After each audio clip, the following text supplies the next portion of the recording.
Angie May Tommy, inaamin niya na 15 days may hearing na para sa kanyang kaso na yung dalawa nga ay may bill at yung isa ang pinakamabigat ay yung human trafficking na walang bill.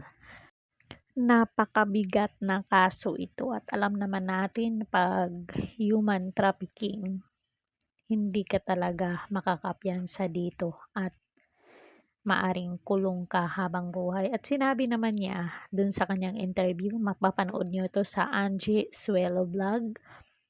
Sabi niya, I am innocent. Si God na bahala sa ako. So sinabi niya doon na inosente siya at bahala na ang Panginoon sa kanya. Dahil alam naman daw niya na alam niya sa sarili niya na wala siyang kasalanan. So, may isang video din kasi na inamin niya at in-interview din ng DSWD yung mga anak niya kasi nga kinuha yung mga anak niya sa DSWD. At nagbabasa ako dito ng comment. So, may isang comment dito na bakit mo kasi sinali ang anak mo sa video call niyo ni Tommy nang nakahubad pa. My goodness, sana lang nag-isip ka na bawal ang ganyan sa social media.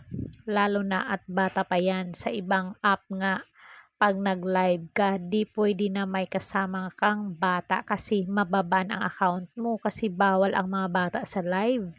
Tapos ginawa mo, nakipag-video call ka pa sa ibang lahi na nakahubad pa anak mo. Di mo alam ang nasa isip ng iba kaya sana di mo ginawa yon. Yung yan, tuloy ikaw ang kinaso kahit nasabihin mo pang wala kang ginawang mali kung may valid proof na video na hubad ang anak mo na nakipag-video call ka ay wala kang kawala doon. Bawal kasi yun. Kasi talaga yan sa social media. So, grabe no. Oo, may ibang app na bawal ang bata. Maski dito sa YouTube or sa ibang apps, bawal dito ang bata unless na may kasama. At dito din pag bata lang, walang comment section kasi naka-off yung comment section pag bata dito. May isa ding netizen na nag-comment, innocent, ang video at interview sa anak mo magkapareho. Iisa ang sinasabi, paano mo mapapasinungalingan yun kahit pinakamagaling na abogado tagilid sa kaso mo dahil hindi pwedeng magsinungaling ang ebidensya. So, yung sa video at yung sinasabi ng anak niya, tugma magkapareho.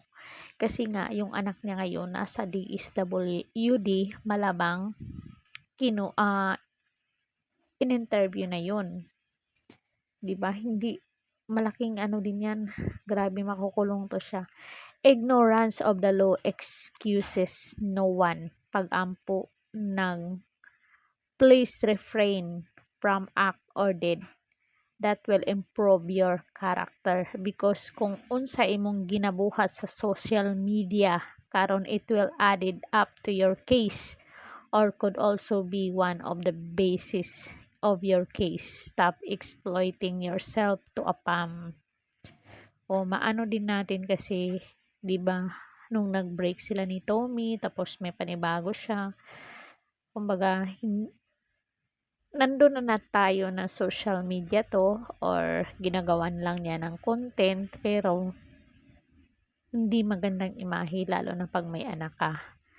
So, isa din yan na titingnan ng DSWD.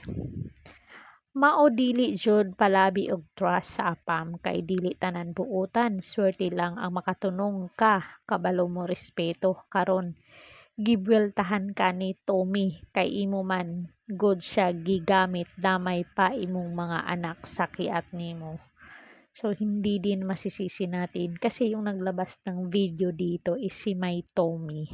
So hindi din natin masisisi si May Tommy kung bakit niya nilabas ang videong yun. Imbis yung dalawang kaso niya may bill yun. Panalo sana siya nun kasi may bill yung bagong sinampa na kaso kasi hiniwalayan niya si May Tommy. Yung panibagong kaso ngayon na sinampa sa kanya is human trafficking na walang bill. So, pareho sila ni Tommy ngayon kasi yan si Tommy din may kaso din yan nun sa kanilang lugar. Kaya na-hold siya ng immigration, babiyahe sana siya ng Pilipinas, na-hold siya ng immigration dahil ex-convict. Tapos may kaso siya na human trafficking at bank robbery.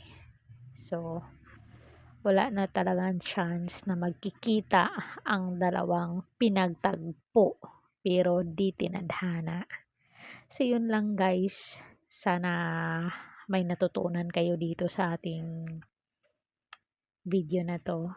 Yung AFAM talaga, don't trust too much. May isa pa akong video dyan na kay Angie na don't trust too much to AFAM. So ngayon naman ay inamin na ni Angie na within 15 days ay maghihiring na sila at baka that time matatalo siya at makukulong na.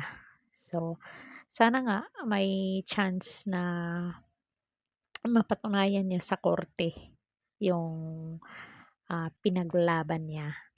So, yun lang guys. Don't forget to like, share, and subscribe. Corridor Official TV para updated kayo lagi. Thank you so much.